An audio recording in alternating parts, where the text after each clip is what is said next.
বাংলাদেশের ম্যাচ হারাটা এখন আর খুব বড় কোনো খবর না। খবর হচ্ছে যে কে কবে কার ব্যর্থতায় আমার দলটা হারলো এইটা হচ্ছে এখন আলোচ্য। গতকালকে অ্যাকচুয়ালি বোলারদের শেষ দিকের ব্যর্থতা এবং ব্যাটসম্যানদের দায়গারহীনতা এই মিলাই হারছে। এখন এই সব নিয়ে চুলচেরা বিশ্লেষণ হবে, আমরা রাগারাগি করব, আমরা বলবো অমুককে বের করে দিতে, তমুক জঘন্য খেলছে, তমুক দায়িত্বশীল ছিল না, এগুলো আমরা বলবো। আমরা হচ্ছে আউটসাইডার। কিন্তু ওই লিটন কালকে ম্যাচ শেষে যে কথাটা বলছেন, তিনি শামীমরে আক্রমণ করে কথা বলছেন। তিনি বলছেন শামীমের ব্যাটিংয়ে তিনি হতাশ এবং শামীম যে ভাবে যে রোজ গিয়ে ওই জায়গায় উপভোগ করা যাবে এটা সত্যি না, তাকে এটা বুঝতে হবে এবং তাকে দায়িত্ব নিতে হবে। প্রত্যেকটা কথা সত্যি লিটন, প্রত্যেকটা কথা সত্যি, হয়তো এর চেয়ে কঠিন কথাও সত্যি শামীমের ক্ষেত্রে, কিন্তু সেই কথাটা আপনি এভাবে বলতে পারেন না। আপনি এভাবে কখনো বলতে পারেন না। This is not leadership. Leadership কখনো আপনাকে পারমিট করে না যে আপনি আপনার দলের একজন তরুণ খেলোয়াড়কে, তরুণ হোক বৃদ্ধ হোক, কাউকে এভাবে এক্সপোজ করে দিবেন মিডিয়ার সামনে বা পাবলিকের সামনে। লিডারশিপ হচ্ছে বরং উল্টোটা। যদি তার কোনো অপরাধ থেকেও থাকে সেটাকে আপনার পাবলিকের সামনে, অন্যান্য কর্তৃপক্ষের সামনে আড়াল করে আপনার দায় নিতে হবে। পরে আপনার ফোরামে এসে আপনি প্রয়োজনে তাকে পিটান, কোনো সমস্যা নেই। দুনিয়া জুড়ে লিডারশিপ হচ্ছে এইটা, যে আপনার টিমমেটদের আপনার রক্ষা করতে হবে, চরমতম দুর্দিনেও টিমমেটদের রক্ষা করতে হবে। এই জিনিসটা আজকে একটু বলি, কারণ অনেকেই আমি দেখলাম লিটনের এই কথাগুলো নিয়ে খুব উচ্ছ্বাস প্রকাশ করছেন যে হ্যাঁ লিটন ঠিক বলছে। আমিও বলি লিটন ঠিক বলছে। সেই ঠিকটা কেন ঠিক না সেই আলোচনাটা একটু করি, নীতিগত জায়গা থেকে শুনবেন আলোচনাটা, নীতিগত জায়গা থেকে একটু আলোচনাটা করি। দেখেন, শুরুতে একটা ছোট্ট করে একটা গল্প বলি। আপনাদের স্যান্ড পেপার গেট কেলেঙ্কারির কথা মনে আছে? ওই যে 2018 সালে সাউথ আফ্রিকার বিপক্ষে অস্ট্রেলিয়া ম্যাচ কেপটাউনে, ওখানে যেটা করলো, ব্যানক্রফট ছিল একজন ক্রিকেটার, আপনারা হয়তো অনেকে ভুলেই গেছেন। ওই যে শিরীষ কাগজ দিয়ে, স্যান্ড পেপার মানে হচ্ছে শিরীষ কাগজ দিয়ে বলের একটা পাশ ঘষে বল টেম্পারিং করলো। পরে এটা নিয়ে অনেক নাটক হলো, অনেক কিছু, ম্যাচ চলা অবস্থায় স্মিথ ওয়ার্নারকে ক্যাপ্টেন ভাইস ক্যাপ্টেন্সি থেকে সরায় দেওয়া হলো। এরপরে জিনিসটা নিয়ে ব্যাপকতর তদন্ত শুরু হলো। তিনজনই কিন্তু প্রেস কনফারেন্স করে বলে দিল যে আমার দায়। তারপরেও এটা তদন্ত না করে কাউকে শাস্তি দেওয়া যাবে না। ক্রিকেট অস্ট্রেলিয়ার তদন্তে স্টিভেন স্মিথ একটা অদ্ভুত স্টান্স নিলেন। স্টিভেন স্মিথ তো ক্যাপ্টেন ছিলেন, তাকে বারবার একটা কোশ্চেন করা হচ্ছিল, আপনি কি প্ল্যানটা জানতেন? সবাই জানে প্ল্যানটা করছে ডেভিড ওয়ার্নার, ইমপ্লিমেন্ট করছে ব্যানক্রফট। সম্ভবত প্ল্যানটা স্মিথ জানতো না। স্মিথ ওই যে জেরা, তাকে কয়েক ঘন্টা ধরে জেরা করা হয়েছে, জেরা ধরে বলে গেছে আমি জানি বা না জানি তাতে কিছু যায় আসে না, কিন্তু আমাকে জানতে হতো। আমি জানি বা না জানি এই দায় আমার। স্মিথ একবারের জন্য এটা কাউকে বলে নাই সে জানতো কি জানতো না। সে প্রত্যেকটা প্রেস কনফারেন্সে, প্রত্যেকটা জেরায় পরিষ্কার বলে গেছে দায় আমার, কারণ I am the captain of Australia. Australia টিমে কি ঘটতেছে না ঘটতেছে, কে ক্রাইম করতেছে, এর দায় আমাকে নিতে হবে। This is captaincy, this is leadership. আমরা যুগের পর যুগ দেখে আসতেছি, এটা শুধু ক্রিকেট দলে না, যে কোনো টিমের ক্ষেত্রে সত্যি, যে কোনো প্রতিষ্ঠানের ক্ষেত্রে সত্যি। আপনি যদি ওই প্রতিষ্ঠানের লিডার হন, লিডার হিসাবে নিজেকে প্রুভ করতে চান, আপনাকে আসলে বাকি কর্মীদের, বাকি সতীর্থদের ওই দায়টা নিতে হবে। এক্ষেত্রে কিচ্ছু করার নাই, কোনো বিকল্প নাই। প্রোটোকল আপনাকে পারমিট করে না যে আপনি প্রকাশ্যে তাদেরকে আপনি কোনো হুমকির মুখে ফেলে দিবেন, আপনি তাদেরকে প্রকাশ্য ট্রায়ালে ঠেলে দিবেন। এটা হয় না, এটা হতে পারবেই না। এরকম নিদর্শন আপনি ক্রিকেটে ভুরি ভুরি পাবেন, ভুরি ভুরি পাবেন, যে ক্যাপ্টেন এসে প্রেস কনফারেন্সে বা কোথাও বলছে যে দায় আমার। বিরাট কোহলির দারুণ একটা কথা আছে, অস্ট্রেলিয়াতে একবার সিরিজ হারার পর বিরাট কোহলিকে জিজ্ঞেস করা হয়েছিল দায়টা কার। মূলত সবাই জানতে চাচ্ছিলেন যে মিডল অর্ডার যেভাবে ফেল করলো সেটার কারণে কিনা। তো বিরাট কোহলি বলছেন যে আপনারা যাদের দিকে ইঙ্গিত করতেছেন তাদের কৃতিত্বে যখন ম্যাচ জিতি, ওই কৃতিত্বটা আমি নেই না ক্যাপ্টেন হিসেবে, ওটা আমার এতে যোগ হয় না। তাহলে আজকে যখন তারা ব্যর্থ হয়, ও ব্যর্থতাটাও আমার। এখানে কে ব্যর্থ হয়েছে বিষয় না, আমি ইন্ডিয়ার ক্যাপ্টেন, ব্যর্থতাটা আমার। এই জিনিসটা আপনার চিরকাল বুঝতে হবে। এটা নানাভাবে অনেকে বুঝায় গেছেন। অর্জুনা রানাতুঙ্গা এটা নিয়ে রীতিমতো একটা ইন্টারভিউতে কথাও বলছেন। রানাতুঙ্গা তো ক্রিকেটারদের সেভ করায় দুনিয়ার সেরা ছিলেন। আপনি যদি সানাত জয়সূরিয়া, ডিসিলভা যে কাউরে জিজ্ঞেস করেন, বা রুমেশ কালভিত রানা, ওই টিমের যে কাউরে জিজ্ঞেস করেন, তাদের পিতার মতো ছিলেন উনি। মানে একজন সেনাপ্রধান যেভাবে তার সৈনিকদের রক্ষা করেন, অর্জুন আরাতুঙ্গা তাই করছেন। মুরলীধরনকে যখন নো বল ডাকা হলো, তিনি টিম নিয়ে মাঠ ছেড়ে চলে গেছেন। That was Arjun আরাতুঙ্গা। ওনার সঙ্গে ওই রকম সিংহের মতো মানুষের সঙ্গে তো কারোর তুলনা হয় না। ওনাকে একবার একটা ইন্টারভিউতে জিজ্ঞেস করা হয়েছিল যে আপনি সব সময় আপনার খেলোয়াড়দের এইভাবে রক্ষা করেন, কোনোদিন কোনো খেলোয়াড়ের দোষ তো সামনে বলেন না, এদের কোনো দোষ কোনোদিন ছিল না তা তো না। তো উনি বলতেছেন যে দেখেন, দোষ সবসময় ম্যানেজমেন্টকে নিতে হবে এবং ক্যাপ্টেনকে নিতে হবে। কারণ একটা খেলোয়াড় একটা ভুল করতে পারে, একটা অন্যায় করতে পারে, ইভেন ক্রাইমও করে ফেলতে পারে।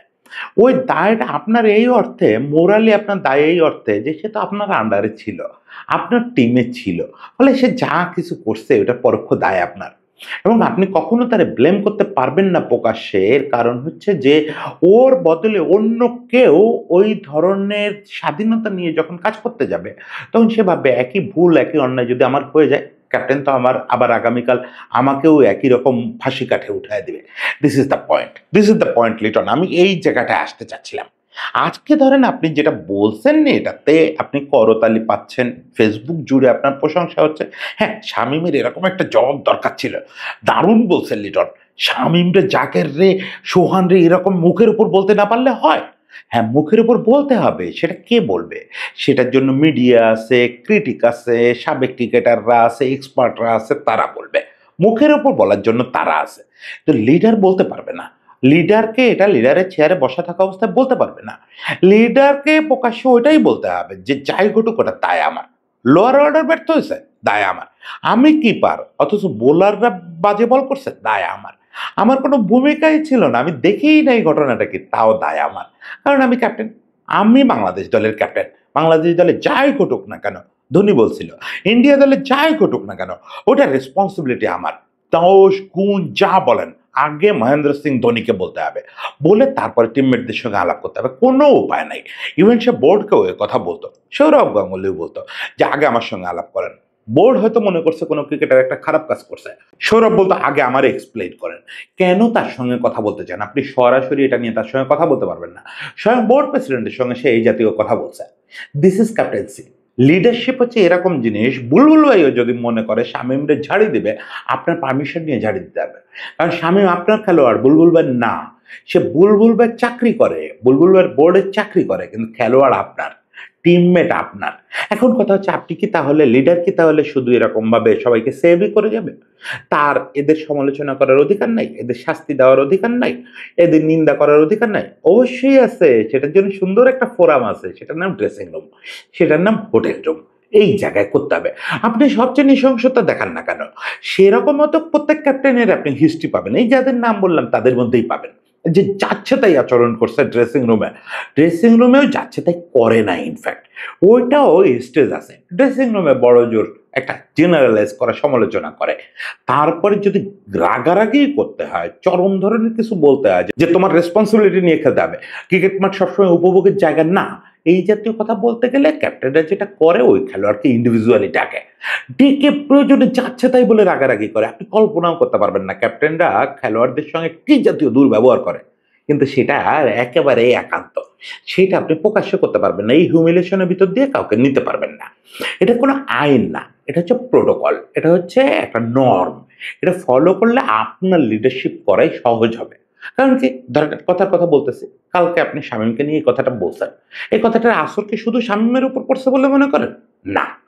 আপনি হয়তো এটা আরো দুজন তরুণ ক্রিকেটার আপনার দলে আছে, আপনি গিয়ে দেখেন তারা নিজেদের মধ্যে আলোচনা করতেছে, দাদা এটা কি করলো, কালকে যদি আমি এরকম উল্টাপাল্টা কিছু করি দাদা তো তাইলে কালকে আমারও ধুয়ে দিবে প্রেসের সামনে, আমি তো মুখ দেখাইতে পারবো না। এই যে স্টেট অফ ফেয়ারে নিয়ে গেলেন, আমি সব সময় বলি ক্রিকেটারদের স্টেট অফ ফেয়ারে নিবেন না। স্টেট অফ ফেয়ারে ঢোকা মানেই হচ্ছে ওর ন্যাচারাল পারফরমেন্স করতে পারবে না। আমি ধরেই নিচ্ছি শামীম গন কেস, যেহেতু শামীমরে আপনি প্রকাশ্যে সমালোচনা করছেন, লোকেরা নানা রকম ইকুয়েশন মিলাচ্ছে, আমি ইকুয়েশন না মিলাই অলরেডি আমাদের সাংবাদিক দেব চৌধুরী একটা স্ট্যাটাস দিতে, চাইলে দেখতে পারেন যে কেন শামীমকেই টার্গেট করা হচ্ছে। সেটা নিয়ে আমি একটু কথা বলবো আজকে সন্ধ্যায়, যে আমরা এই যে 3টা ব্লাইন্ড স্লগারকে 2টা পজিশনে খেলানোর চেষ্টা করতেছি, এটার বিকল্প কি আছে। কিন্তু লোকেদের তো একটা সন্দেহ যে আপনাদের পছন্দের একজন মানুষ বাইরে বসে আছে, একই টাইপের ব্যাটিং করে, ফলে আপনি শামীমকে সরাই দিয়ে তাকে ঢুকাতে যাচ্ছেন। আমি এই লাইনে হাঁটতে চাই না। আমার বক্তব্য হচ্ছে যে আপনি শামীমকে গন কেসি বলে দেন, কিন্তু শামীমকে নিয়ে যে কথাটা বললেন এটার আসর তো যারা আপনার 11-এ নিশ্চিত তাদের উপরেও পড়বে, তানজিদ তামিমের উপরে পড়বে, সাইফের উপরে পড়বে, হৃদয়ের উপরে পড়বে, প্রত্যেকের উপরে পড়বে। ইভেন বোলাররা, রিশাদ সেও ভাববে যে দাদা এইভাবে যে বললো প্রকাশ্যে, যদি কালকে পরপর 2টা ফ্লাইট দিয়ে 2টা ছক্কা খায়, তাইলে তো দাদা বলবে যে রিশাদকে বুঝতে হবে যে টি-20 ক্রিকেট এরকম ফ্লাইট দেওয়ার জায়গা না, এটা উপভোগ করার জায়গা না। এখানে আপনি রোজ উপভোগ করতে পারবেন না, আপনাকে রেসপন্সিবিলিটি নিতে হবে। এখন রিশাদের ভেতরে যদি এই ভয়টা ঢুকে যায়, ওকে ন্যাচারাল বোলিং করতে পারবে? এই কারণে সব লিডার বলে যে আপনি কখনো কোনো ক্রিকেটারকে, আপনার টিমমেটকে স্টেটে নিবেন না। এটা অ্যাকচুয়ালি শুধু ক্রিকেটে না, শুরুতেই যেটা বলছি সব কিছুতে প্রযোজ্য। দেখেন, আমি আমার জীবনে বেশ কয়েকজন বড় বড় বসের সঙ্গে কাজ করে আসছি। জীবনে কিছু পাই না পাই এই জিনিসটা বড় বড় অ্যাচিভ করছি। ধরেন উৎপল শুভ্রর সঙ্গে কাজ করে আসছি, এটা তো আপনারা কম বেশি জানেন। উৎপল শুভ্রই আমার কাজ শিখাইছেন। তো শুভ্রদার কথা যদি বলেন, শুভ্রদা যে তার কর্মীদের প্রতি কতটা নিষ্ঠুর, এটা আপনারা কল্পনাও করতে পারবেন না। শুভ্রদারে বাইরে থেকে আপনারা কল্পনাও করতে পারবেন না কাজের ব্যাপারে সে কতটা নিষ্ঠুর। সামান্য একটা ভুলের জন্য শুভ্রদা খুব কঠোর শাস্তি দিতে পারে, ও খুব কঠোর ব্যবহার করতে পারে। কিন্তু উৎপল শুভ্র সেই লোক যে তার টিমের বাইরে কাউকে টের পাইতে দিবে না যে আপনি কি করছেন। ধরেন আপনি একটা মিস্টেক করছেন, আমি নিজে ফার্স্ট পেজের লেখায় মহা ব্লান্ডার করে ফেলছি, স্বয়ং সম্পাদক ফোন দিয়ে জিজ্ঞেস করছে উৎপল এটা কে লিখছে, সুব্রতা বলছে আমি লিখছি। This is leadership. সুব্রতা আমি জানি ওই ফোন রাখাই আমারে ধুয়ে দেবে, আমারে তার পাশে ডেকে নিবে, ডেকে নিয়ে ধুয়ে দেবে একদম। তুই এটা কি করছিস, কেন করছিস, কিভাবে এই ভুলটা করলি, করবে যা কিছু। রুম আটকানো অবস্থায় রুমের দরজা খুলবে, নিউজ এডিটর আসবে, নিউজ এডিটর এসে জিজ্ঞেস করবে সুব্রতা এটা কে করছে, কি করলো আপনার টিমের মেম্বার। সুব্রতা বলবে না আমার টিমের মেম্বাররা করেন, কিন্তু আমি করছি, এটা আমার করা ছিল, নিউজ যা বলার আমারে বলেন। This is leadership. আমি একই জিনিস MM কায়সারের কাছ থেকে দেখছি, আমি একই জিনিস মোতাহার হোসেন মাসুমের সঙ্গে দেখছি, যত জায়গায় কাজ করছি। এই যে ইভেন নগদে কাজ করছি, জাহিদুল ইসলাম সজল, উনি একাধারে সাবেক স্পোর্টস রিপোর্টার, বিজনেস রিপোর্টার, পরে আমার বস ছিলেন, কর্পোরেট বস ছিলেন। এটা একই অ্যাটিটিউড। দুনিয়া জুড়ে আপনাকে সফল লিডার হতে গেলে আপনাকে আপনার টিমমেটদের সেভ করতে হবে, আপনাকে আপনার টিমমেটদের গালিগালাজ তো করতেই হবে, শাসন তো করতেই হবে, প্রয়োজনে ছেটে ফেলতে হবে। আপনি যদি মনে করেন যে শামীমের এই অ্যাটিটিউডের পরে আপনি আর শামীমকে রাখবেন না, আপনি শামীমকে ছেটে ফেলবেন, একদম বের করে দেন যে না 2 বছরের মধ্যে তুই আর ঢুকতে পারবি না, তোর অ্যাটিটিউড যদি ঠিক না করিস, আমি যতদিন ক্যাপ্টেন আছি তোর অ্যাটিটিউড ঠিক না করলে ঢুকতে পারবি না। ওকে, শাস্তি দেন, কঠোর শাস্তি দেন, কিন্তু ভাই হিউমিলেট করেন না। প্রথমত এই হিউমিলেশনটা বাকিদের মোরালে খুব ডাউন করে দেবে। দ্বিতীয় কথা হচ্ছে, মানুষ হিসাবে, একজন লিডার হিসাবে আপনি আপনার টিমমেটকে হিউমিলেট করতে পারেন না। এটা হচ্ছে একবারে মানবিক জায়গা। বাকিটা তো বললাম প্রোটোকল, নর্ম, এই জায়গা থেকে। দেখেন আজও পর্যন্ত আমি, আপনারা জানেন যে প্রচন্ড সাকিব ভক্ত, একই রকম মেসি ভক্ত, সাকিব ভক্ত। সাকিবের প্রত্যেকটা কাজ আমি জাস্টিফাই করার চেষ্টা করি। আজও পর্যন্ত সাকিবের একটা কাজ নিয়ে আমি তীব্র সমালোচনা করি। একটা সত্যি কথা বলা, একটা প্রেস কনফারেন্সে সে বলছিল যে this is not my team. আসলেই ওর মতামত ছাড়াই 3-4 জন খেলোয়াড় ওই দলে ঢুকানো হয়েছিল। এখন কথা হচ্ছে, আমি এটা সবসময় একটা কেস স্টাডি হিসাবে আলোচনায় আছি যে একজন লিডার এটা বলতে পারে না। একজন লিডার যদি ওই টিম মেনে নেয়, তার দুটো কাজ থাকে। এক হচ্ছে যখনই তার টিমে ওই বাড়তি খেলোয়াড় ঢুকানো হয়েছে তার অসম্মতিতে, তাকে পদত্যাগ করতে হবে। পদত্যাগ করে তুমি যা খুশি বলো, কোনো সমস্যা নেই। কিন্তু যদি তুমি সেটা মেনে নাও, মেনে নিয়ে 50 ওভার 50 ওভার 100 ওভার খেলে উঠে আসো, উঠে এসে যদি বলো this is not my team, তার মানে তুমি টিমের বাকি 10 জনেরই অস্বীকার করলা, বাকি 10 জনেরই অস্বীকার করলা। কোন 2 জন, কোন 3 জন, এটা তো প্রেস জানে না, এটা তো সাধারণ মানুষ জানে না। সবাই তো সন্দেহ করবে অমুক অমুক অমুক অমুক অমুক, মানে 10 জনই তুমি ঝুলাই দিলা। এটা একজন ক্যাপ্টেন করতে পারে না, চেয়ারে বসে কখনো করতে পারেন না আপনি। আপনাকে আগে পদত্যাগ করতে হবে, পদত্যাগ করে আপনি বলবেন যে এই 3 জন খেলোয়াড়কে আমাদের জোর করে চাপায় দেওয়া হয়েছিল। এটা বড় জোর আপনি করতে পারেন। আপনি প্রোটোকল কি পারমিট করে, নর্মস কি বলে, এগুলো খুব খেয়াল রাখতে হবে। পাবলিকের করতালির জন্য সব করেন না। আজকে আপনি শামীমরে গালাগালি করছেন, রাগারাগি করছেন, যদি সোহান রে করতেন, আরো 2 জন রে করতেন, হৃদয় রান করছে, তারপরে হৃদয় যেহেতু এখন খুব নন পপুলার একটা স্টেটে যাচ্ছে, হৃদয়কে গালাগালি করতেন, তাও দেখতেন পাবলিক হাতে তালি দিত। পাবলিকের হাতে তালির জন্য আমরা কন্টেন্ট ক্রিয়েটাররা, ভিউ ব্যবসায়ী, আমরা কথা বলবো, আমাদের উপরে এটা ছাড়েন। বিহু ব্যবসাটা আমাদের উপরে ছাড়েন, করতালির কাজটা, করতালির লোকটা আমাদের উপরে ছাড়েন। লিডার হিসেবে আপনারা এটা নিতে চান না। আপনারা নিতে গেলে সিস্টেম ধসে পড়বে। সিস্টেমকে ধসায় দেন না।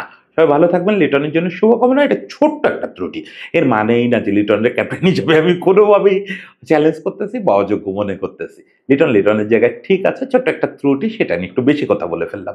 সবাই ভালো থাকবেন।